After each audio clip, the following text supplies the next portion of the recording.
Assalamualaikum warahmatullahi wabarakatuh. Ila hadratin Nabi Mustafa Rasulullah sallallahu alaihi wasallam wa ila kafatil anbiya'i wal mursalin wa ila jami'il muslimin wal muslimat wal mu'minin wal mu'minat wa ila masyayikhina wa ila asatidatina bil khusus ila marhum Imam Ghazali syaikhul lahu al-Fatihah. A'udzubillahi minasyaitonir rajim. Bismillahirrahmanirrahim. Alhamdulillahi rabbil alamin arrahmanir rahim maliki yaumiddin iyyaka na'budu wa iyyaka nasta'in ihdinas siratal mustaqim siratal ladzina an'amta 'alaihim ghairil maghdubi 'alaihim waladdallin. Amin. Alhamdulillahi rabbil alamin wa bihi nasta'in wassalatu wassalamu ala sayyidina rasulillah wa ala alihi wa sahbihi ajma'in. Allahumma 'allimna ma jahilna, Allahumma 'allimna ma yanfa'una wanfa'na bima 'allamtana. Subhanaka la 'ilma lana illa ma 'allamtana innaka antal 'alimul hakim. Rabbana zidna 'ilma warzuqna fahma. Amma ba'd. Yang dimuliakan, yang dihargai, yang dikasihi pengurusi dan seluruh jawatan kuasa Masjid Sayyidina Umar Al-Khattab, para pegawai, para imam, para bilal, petugas, seterusnya muslimin, muslimat, mukminin, mukminat, ibu-ibu, ayah-ayah, jemaah yang dirahmati Allah sekalian. Sentiasa kita dalam majlis ilmu ini kita mengharapkan Allah Ta'ala berterusan memberikan barakah dalam kehidupan kita, insya-Allah. Kita memulakan bicara pada malam ini dengan menyatakan rasa berterima kasih kita kepada Allah atas segala nikmat yang dikurniakan. Dan insya-Allah kita pun berada di hujung-hujung bulan Syaban, dan insya-Allah dengan izin Allah Ta'ala mudah-mudahan kita sampai ke bulan Ramadan. Baik, insya-Allah, sebagaimana yang telah kita lakukan dalam bulan-bulan yang lalu, yang mana kita menggunakan rujukan kepada kitab Ayyuhal Walad, iaitulah sebuah kitab tulisan ataupun susunan Al-Imam Al-Ghazali rahimahullah ta'ala, salah seorang mujaddid bagi setiap qurun. Al-Imam Al-Ghazali menulis nasihat-nasihat kepada anak muridnya, yang mana judulnya diberikan dengan judul Ayyuhal Walad, wahai anakku yang tercinta.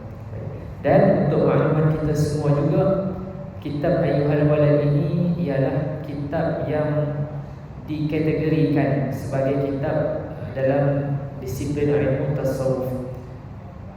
Ilmu fardu ain yang wajib dipelajari oleh semua orang ialah ilmu akidah, ilmu syariah dan juga ilmu tasawuf. Jadi di sini majlis zikir yang sedang kita lakukan ini, majlis ilmu yang kita sedang lakukan ini ialah majlis ilmu fardu ain. Rankingnya, prioritinya paling tinggi, kerana fardu ain bagi setiap orang Islam.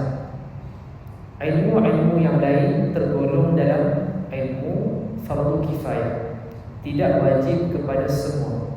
Misalnya pengkhususan dalam ilmu mustalah hadis, ilmu sirah, ilmu balaghah, ilmu tarawih, ilmu qiraat, itu ialah ilmu yang termasuk dalam ilmu fardu kifayah, memadai sekiranya ada sebahagian yang menumpukan. Tetapi di sini kita ilmu fardu ain paling tinggi, dan insya-Allah pahalanya pun tinggi. Dan jadi insya-Allah kita tunggu di sini lebih kurang 40 minit menunggu waktu Isya dengan niat beriktikaf di dalam masjid. Insya-Allah mudah-mudahan kita mendapat pahala yang begitu banyak untuk kita bawa bertemu dengan Allah Subhanahu wa taala. Seperkara yang saya masih lagi teringat sampai hari ini adalah bagaimana dalam kalangan guru kita semasa memulakan majlis pengajian, antara doa yang beliau panjatkan pada awal kelas, pada awal kuliah, ialah beliau mengharapkan kebajikan-kebajikan yang kita dapat dalam majlis ilmu ini akan memberatkan timbangan amalan kita. Jadi nampak di situ jauh sudut pandang kita dalam menghadiri majlis ini. Kita bukan sekadar nak mengisi slot-slot KPI, menunjukkan performance penganjuran majlis, tidak.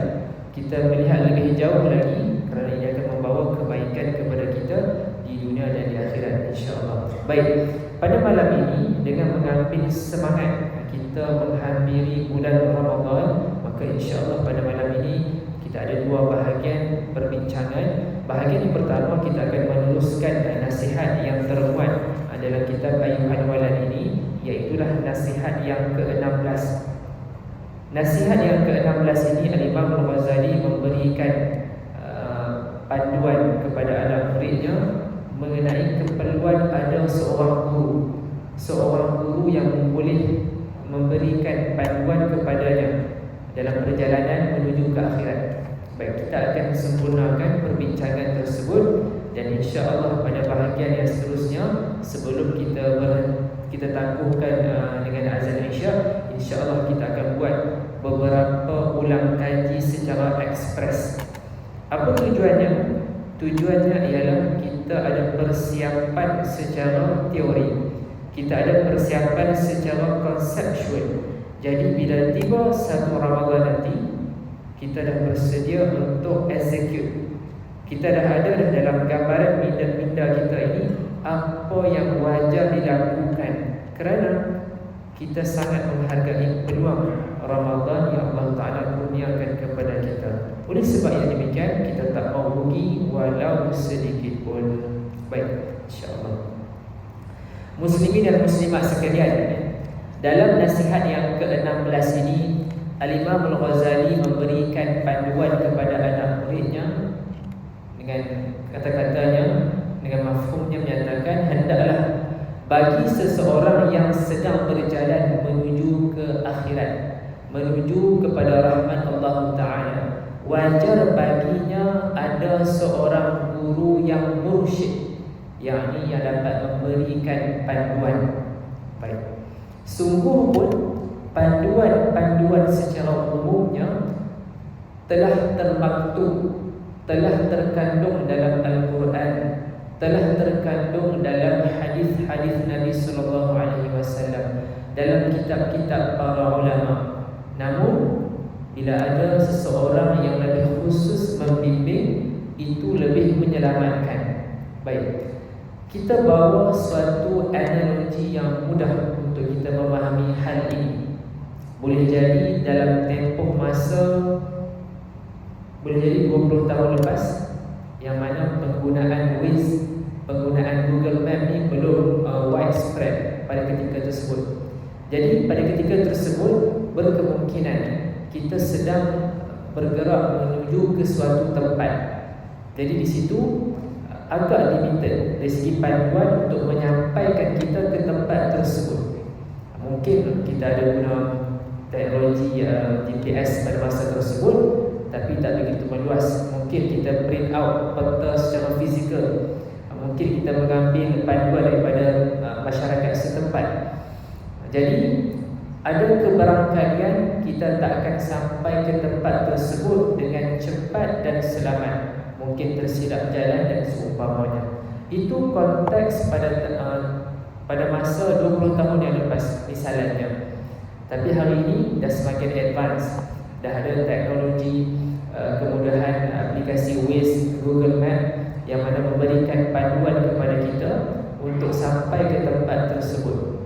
Baik, ala kulli hal, sungguh pun ada teknologi sedemikian, masih lagi ada kebarangkalian kita tersilap dalam perjalanan menuju ke tempat tersebut.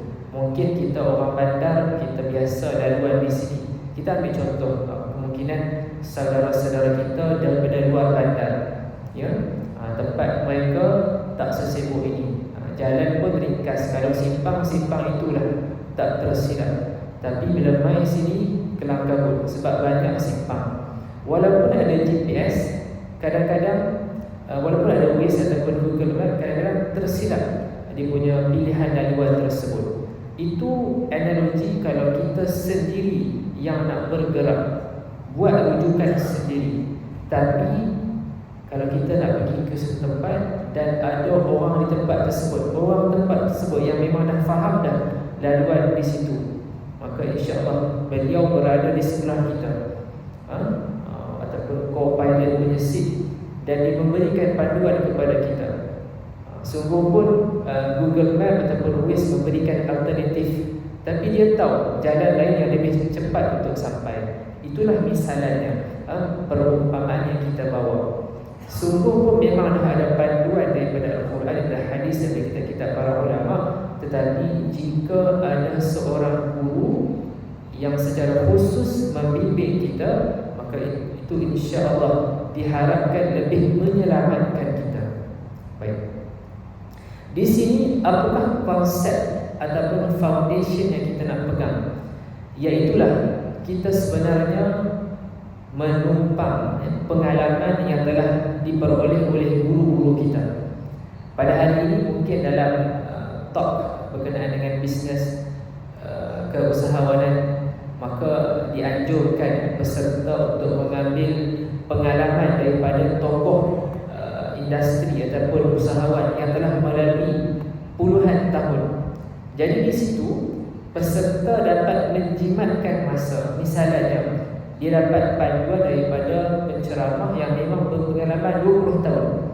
Dalam masa 20 tahun tersebut, penceramah dah dapat suatu lesson yang sangat berharga daripada real life experience. Dia dah tahu dah benda apa yang patut dibuat, benda apa yang tak patut dibuat. Jadi peserta, rather than go through 20 tahun yang sama, maka dia telah jimatkan masa 20 tahun tersebut. Itu antara energi ataupun perbandingan yang kita buat dan menunjukkan pentingnya ataupun keperluan untuk kita ada guru yang membimbing kita. Dan disinilah disandarkan kepada ayat Al-Quran yang berbunyi, wa ta'awanu 'alal birri wat taqwa wa la ta'awanu 'alal itsmi wal 'udwan. Kita mendapat bantuan daripada guru-guru kita.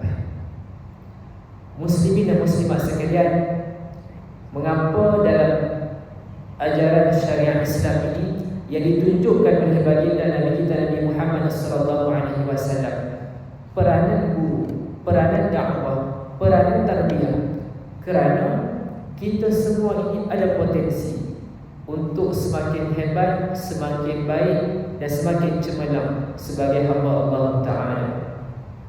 Ya, mari kita rujuk sebagaimana firman Allah dalam surah Al-Isra ayat 20.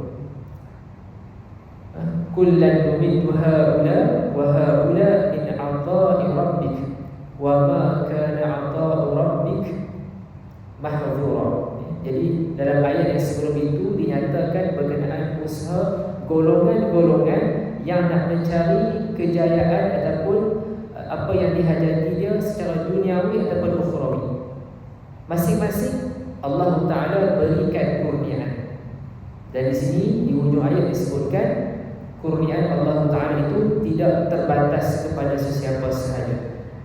Selanjutnya kita merenung ayat daripada surah Al-Ankabut yang berbunyi, walladzina jahadu fina lanahdiyannahum subulana wa innallaha lama'al muhsinin.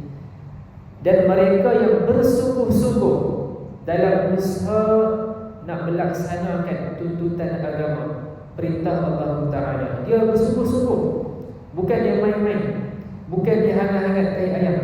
Dia sungguh-sungguh buat, dia ikhlas, dia belajar, dia beramal. Allah akan pimpin dia, akan sampai kepada redha Allah Ta'ala. Lihat dalam ayat ini, wa innallaha lama'al muhsinin.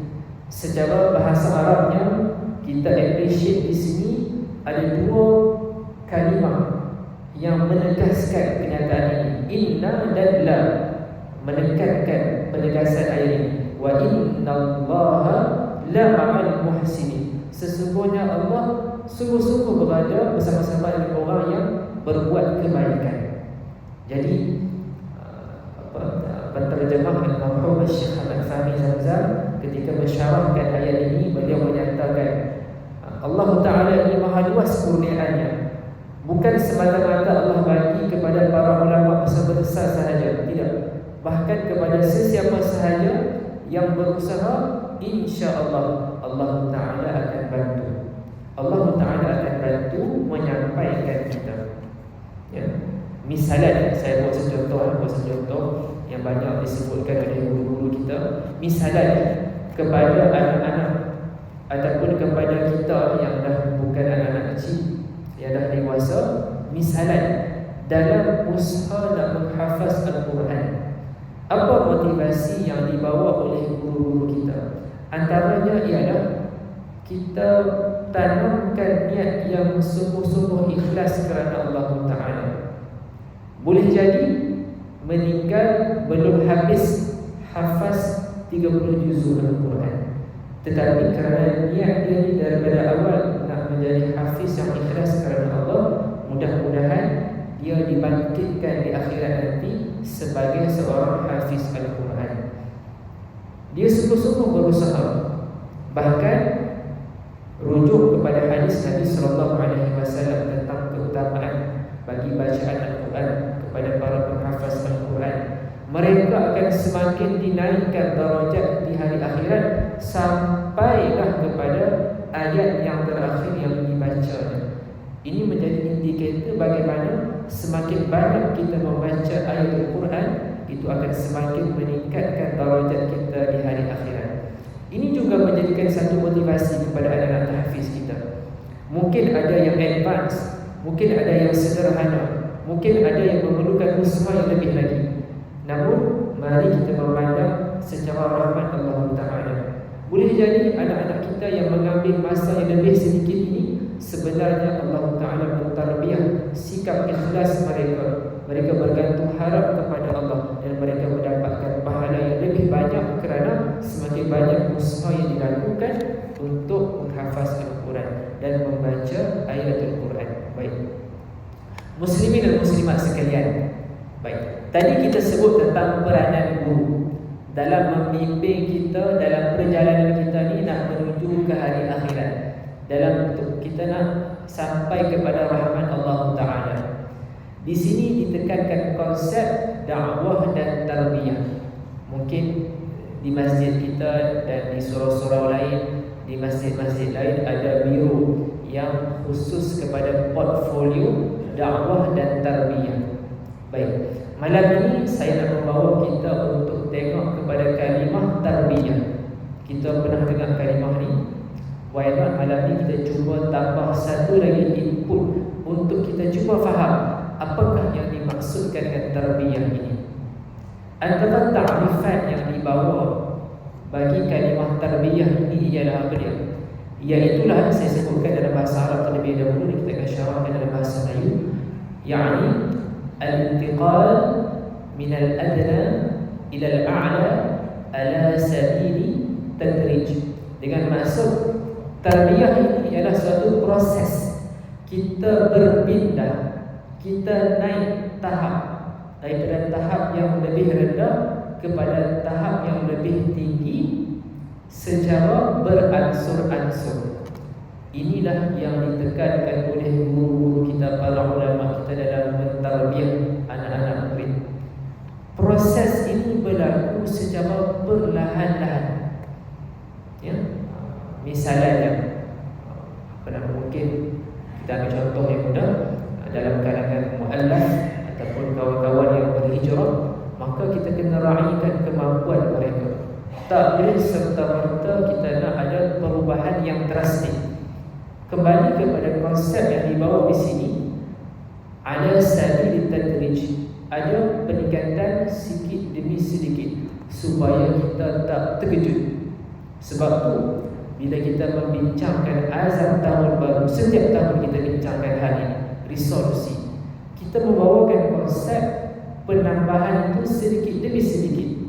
Tak mau terlalu abrupt, day and night difference, nanti mengejutkan sistem badan kita. Misalnya dalam kitab ini juga Imam Al-Ghazali memberikan kesedaran kepada kita, hidupkan malam kita dengan ibadah. Maka kita kalau malam ni balik terus tak mau tidur, terkejut, kita kena tengok juga. Jadi kita mulakan sedikit demi sedikit. Misalnya kita mulakan, kita bangun awal 10 sebelum subuh lebih kurang 10 minit, 20 minit, cukup-cukuplah untuk 2 rakaat. Seterusnya bila dah okey, dah stable, tambah lagi. Dan berikutnya sama juga dengan solat kita. Awal-awal dulu mungkin tak jaga sangat solat, lepas tu dapat kesedaran. Tahun ini mulakan dengan jaga solat pada awal waktu. Mungkin tahun sebelum ni dia solat waktu kecemasan, waktu lebih kurang 10 minit sebelum waktu seterusnya baru nak sembahyang, baru kelam kabut, baru beritahu, saya nak pergi surau ni, beritahu dekat kawan office. Yang penting dia sembahyang. Tapi itulah kita meraihkan sedikit demi sedikit. Jadi contoh yang tadi tu, dia dulu sembahyang ke ujung-ujung, jadi why not buat perubahan sedikit demi sedikit, bawa ke depan sembahyang awal. Bila dah stable dah, kita ajak dia untuk jaga solat secara berjamaah. Dah stable, tambah lagi jaga solat sunat rawatib. Begitulah usahanya. Bila yang tu dah okey, maka packagekan dengan solat fardu. Setiap kali habis solat fardu, buat wirid zikir ayatul kursi. Mafhum hadis menyebutkan siapa yang setiap kali solat fardu, selepas solat fardu baca ayatul kursi, tidak ada yang memisahkan dia dengan syurga melainkan kematian. Dah stable, tambah lagi zikir 33, subhanallah 33, alhamdulillah 33, Allahu akbar 33, dan sempurna dengan 100 sampai jadi 100, yang mana mafhum hadis menyebutkan siapa yang mengamalkan zikir ini, maka dosa-dosa kecil diampunkan walaupun sebanyak buih di lautan. Jadi lama kelamaan dengan faham konsep tarbiyah ini, tambah sikit gradually, lama-lama kita akan rasa kalender harian kita ni makin penuh dengan benda-benda kebaikan. Dah tak ada slot dah nak buat benda-benda yang kurang bermanfaat. Itu antara yang boleh kita lakukan, ya. Mudah-mudahan mendapat faedah daripada apa kita bincangkan. Baik, di sini Al-Imam Al-Ghazali menyenaraikan beberapa adab yang wajar kita adalah. Ini untuk panduan kita. Kalau nanti dipertemukan dengan guru yang memenuhi kriteria yang telah digariskan tadi sebelum ini, iaitulah adab ini dibawakan dua bentuk adab dengan guru yang akan coach kita ni. Yang pertama ialah jangan bertengkar dan jangan suka berhujah melawan, yakni walaupun secara zahirnya pada peringkat itu kita nampak macam kita betul, sebab proses itu sedang berlaku. Mungkin suatu ketika nanti kita akan mula faham kenapa guru menyarankan hal yang sedemikian. Baik. Yang kedua, di sini disebutkan secara spesifiknya jangan bersegera meletak kain sejadah di hadapannya. Baik, di sini ta'rifannya ialah jangan tunjuk benda yang bukan kita sebenarnya. Jangan jadi palsu. Seolah-olah kita nak tunjuk baik, kita nak menyembunyikan simptom-simptom yang kita ada. Jadi di sini nasihatnya jangan segera meletakkan kain sejadah di hadapannya kecuali ketika hendak menunaikan solat. Baik, apa yang kita fahami ialah jangan cuba sembunyikan simptom-simptom yang kita ada. Baik, yang ketiga, jangan memperbanyak solat sunat di hadapannya. Satu lagi kita faham di sini maksudnya jangan berpura-pura. Jangan berpura-pura, ikhlas. Kalau macam tu keadaan kita, macam itulah, as it is. Nanti guru akan tahu apa simptom kita dan akan bagi apa prescription yang bersesuaian dengan kita. Dan yang keempat, hendaklah mengamalkan apa-apa yang disuruh oleh gurunya, ikut kadar kemampuan. Baik, antara penekanan yang ada dalam konsep tarbiyah ini, misalnya guru akan memberikan latihan kepada anak muridnya, misalnya melazimkan zikir secara harian. Baik, dalil dalam Al-Quran menyebutkan berzikirlah kepada Allah sebanyak-banyaknya. Tak ada limitation dari segi kuantiti, tetapi secara pelaksanaannya, tadi kan kita sebut tentang berperingkat-peringkat. Sebab itu guru meletakkan jumlah yang tertentu supaya kita boleh build kita punya capability dan kemampuan. Sama juga kalau kita pergi dekat pusat kecergasan gym kan, tak boleh masuk-masuk tu terus nak angkat weightlifting yang paling berat, dia kena mudah sikit-sikit nak bina masa kan. Sama juga konsepnya. Jadi akan diberikan panduan untuk kita bina sedikit demi sedikit. Baik, tadi itu adalah adab secara zahir. Baik, adab secara batinnya pula ialah kita kena tally apa yang kita sebut secara zahir itu pun match dengan apa yang ada dalam batin kita. Jangan kita duk berpura-pura. Mungkin sebahagian tempat tak tahulah betul ke tak, mungkin ada budaya politik di pejabat, depan manager, depan superior manis mulut, dia pandai jaga hati, tetapi dalam hati dia macam-macam, kontradik. Kalau bos boleh baca fikiran dia, bos pun terkejut. Jadi itu energi kita boleh bawa. Jadi dalam proses belajar juga sama. Dia kena tally apa yang kita sebut secara zahir, dalam batin kita pun, fikiran kita pun sama juga. Dia tak boleh kontradik. Baik. Dan yang kedua, Imam Ghazali memberikan nasihat untuk kita maintain situasi tersebut, cuba protect environment tersebut, iaitulah jauhkan diri daripada berkawan dengan orang jahat, supaya kita boleh kosongkan hati kita ni daripada benda-benda yang tak baik.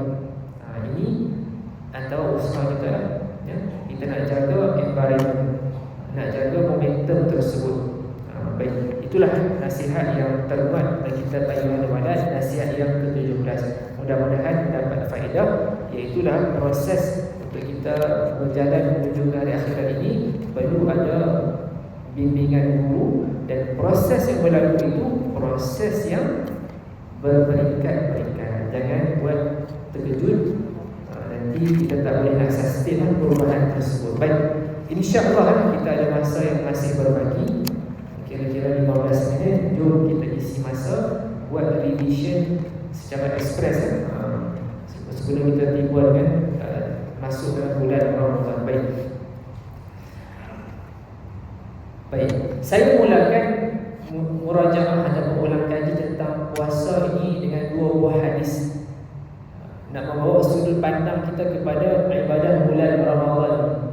Ada dua buah hadis. Yang pertama riwayat Imam Ahmad.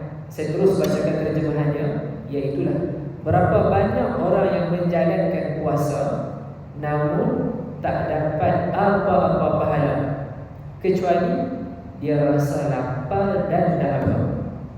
Rugi, pahala tak ada, tapi dia hanya rasa penat, lapar dan dahaga.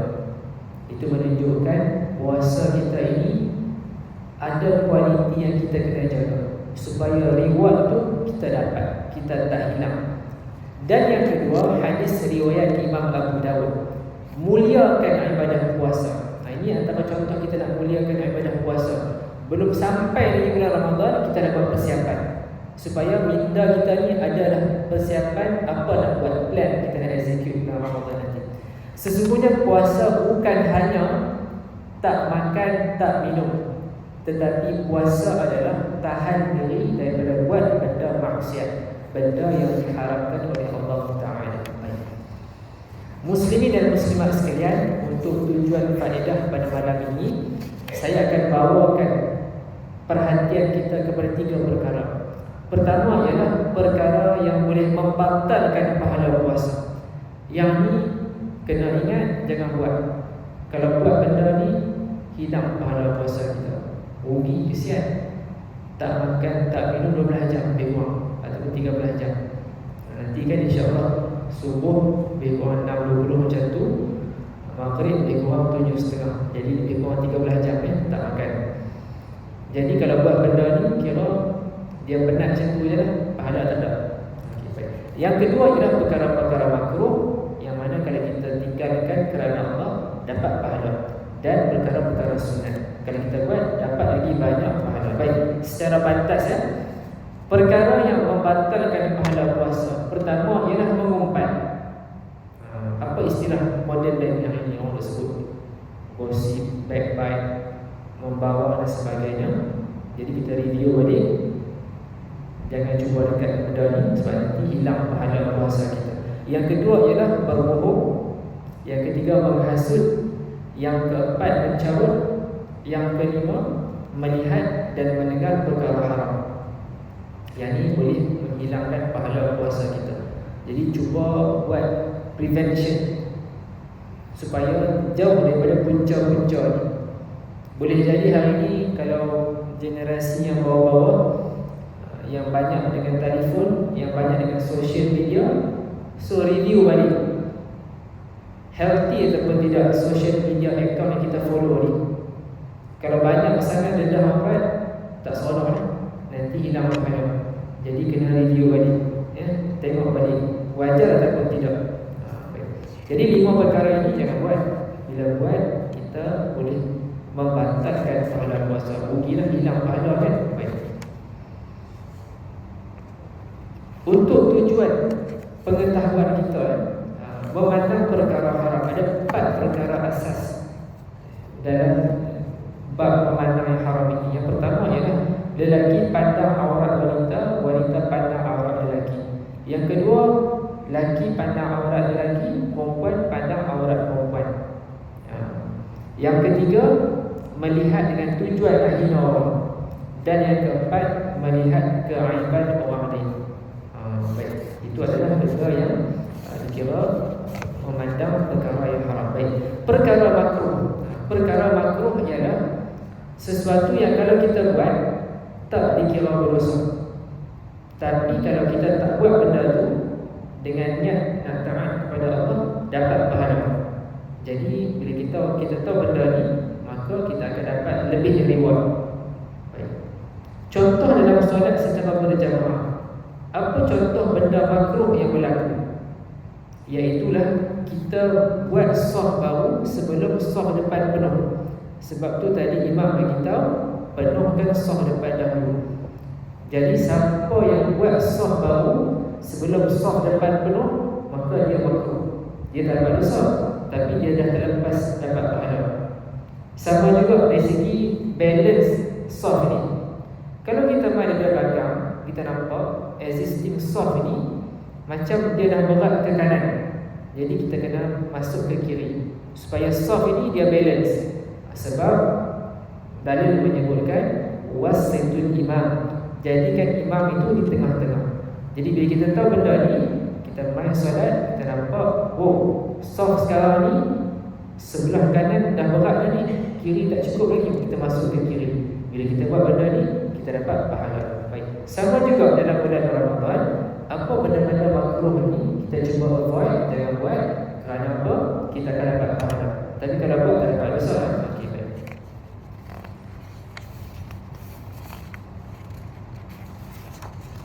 Okey, di sini ada 8 perkara makruh ketika berpuasa. Yang pertama ialah merasa makan minum tanpa kepentingan ataupun hajat. Saja-saja nak dites makanan, tak ada keperluan, jadi makruh. Kalau tukang masak kena rasa lah, sakit tak sedap buka puasa kan, gulai tak cukup masin ke, ayam pahit sangat ke, jadi tukang masak dia ada hajat. Sama juga kepada penjaga kanak-kanak. Sebelum makanan itu masuk kepada kanak-kanak atau bayi, dia kena test dahulu. Maka bagi mereka ni tak makruh. Baik. Yang kedua ialah makan sahur dalam keadaan terlalu kenyang. Dia semangat sangat bersahur sampai terlalu kenyang, jadi makruh. Yang ketiga, banyak tidur di siang hari. Makruh. Maksudnya kalau buat tak berdosa, tapi kalau kita tinggalkan dapat pahala. Yang keempat, memakai celak semasa berpuasa. Yang kelima, memakai wangi-wangian bagi lelaki pada siang hari. Jadi kalau nak pakai waktu sahur, sebelum masuk waktu siang. Baik. Yang keenam, bersiwak selepas masuk zuhur. Yang ketujuh, berkumur-kumur tanpa sebab ataupun hajat yang dibenarkan syarak. Apa yang dibenarkan oleh syarak? Iaitulah berkumur semasa kita berwuduk. Berapa kali? 3 kali. Kalau dah lebih 3 kali, itu bukan lagi yang dianjurkan oleh syarak.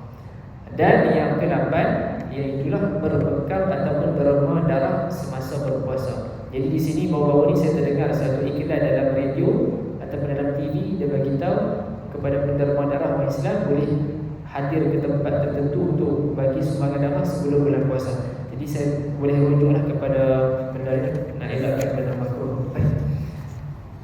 Okey, perkara sunat ketika berpuasa banyak, ada 21, tapi di sini saya nak sebut satu benda lah.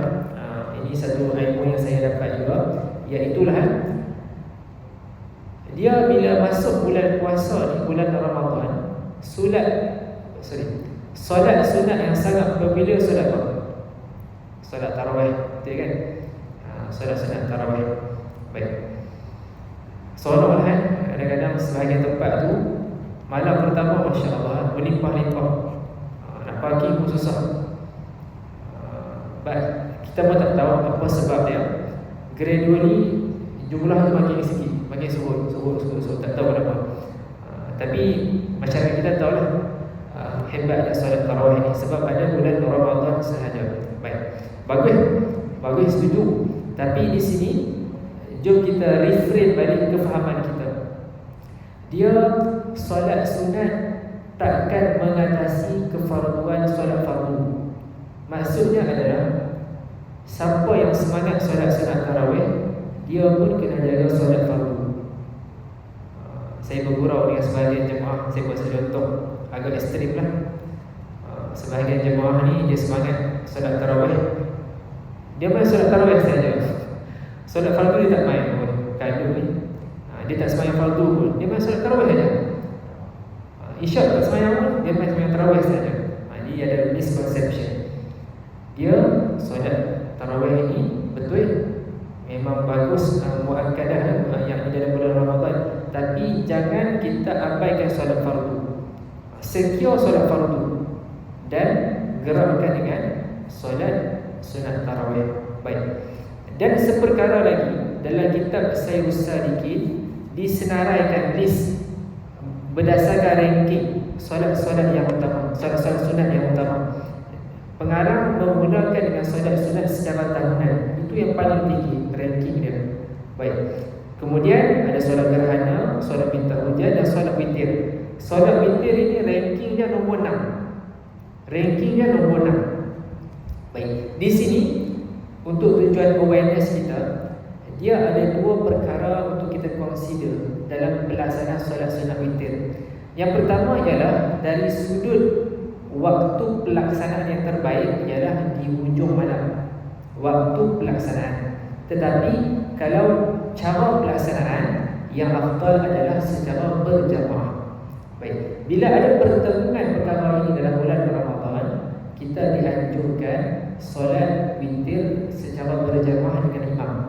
Kerana dalam dalil yang lain menyebutkan siapa yang tunggu dengan imam, yakni dia bersemayang dengan imam sampai habis, imam solat tarawih, imam solat witir, dia pun solat sama, dia akan dapat pahala mendirikan seluruh malam itu. Masya Allah, ini bonus yang Allah Ta'ala bagi. Ala kulli hal, tak ada masalah. Kalau balik nanti, malam nanti dia terbangun pula, dia nak solat sunat lain, tak ada masalah. Itu tidak menjadi halangan. Jadi buat pilihan yang disyorkan ialah kita solat witir secara berjamaah. Baik. Selanjutnya di sini, sebelum sampai kepada solat sunat tarawih, solat yang lebih utama ialah solat sunat rawatib yang mengiringi solat fardu. Jadi kita bagi penekanan awareness ini. Sebelum solat sunat tarawih, jangan tertinggal solat sunat ba'da isya, kerana itu lebih utama secara rankingnya. Jadi alhamdulillah, dengan kita menghadiri majlis ilmu pada malam ini, kita dapat tahu benda ni. Jadi kita takkan take for granted solat sunat ba'da. Sebab kita tahu ulama dah analisis solat sunat rawatib ni lebih utama daripada solat sunat tarawih. Jadi insya-Allah dengan semangat kita, la ba'sa, tak ada masalah untuk jaga solat sunat tarawih, tapi jangan abaikan solat sunat ba'da isya dan solat fardu isya secara berjamaah. Itu adalah antara consideration yang kita bawa untuk dilakukan dalam bulan puasa. Baik. InsyaAllah sementara menunggu waktu Isyak, sebelum saya sebutkan perkara-perkara sunat semasa berpuasa, di sini ada satu konsep yang penting lagi, iaitulah berdasarkan pengamalan kita dalam mazhab Imam Syafi'i, niat puasa fardu ini dilakukan pada setiap malam. Bila malam itu dikira? Iaitulah mula maghrib sebelum subuh. Jadi dalam mazhab Imam Syafi'i yang kita amalkan, setiap malam kena wajib niat puasa wajib. Sahaja puasa Ramadan, ya, kita nyatakan puasa Ramadan, puasa wajib. Baik, itu pengamalan setiap malam kena buat. That's why sebahagian surau amalan mereka bila dah habis doa solat witir, akan sama-sama nyanyikan nasyid, nawaitu sauma ghadin sampai habis. Itu dia nak mengingatkan jemaah untuk niat. Baik. Ataupun kita boleh terus niat awal ketika berbuka. Bila dah buka, dah selesai puasa tadi, kita niat untuk esok. Baik. Dan satu lagi tambah, malam pertama Ramadan kita lakukan benda ini dengan bertaklid kepada Imam Malik. Imam Malik menyatakan boleh niat untuk sebulan. Kita buat juga, kita bertaklid kepada Imam Malik, kita niat sebulan. Supaya apa? Kalau ada malam yang kita terlupa, dia ada di-cover oleh niat sebulan tadi. Jadi malam pertama ni buat dua-dua, niat untuk esok dan niat untuk sebulan. Tapi the coming nights tu, malam-malam selepas itu pun kena buat juga. Itu konsep yang kita nak buat, insyaAllah. Mudah-mudahan mendapat faedah dan masuk untuk Isyak. InsyaAllah kita jumpa lagi. Saya bulan Ramadan ada 2 sesi lah untuk kuliah Zuhur. Mungkin saya boleh sambung sebut benda ni lah. InsyaAllah setakat itu sahaja.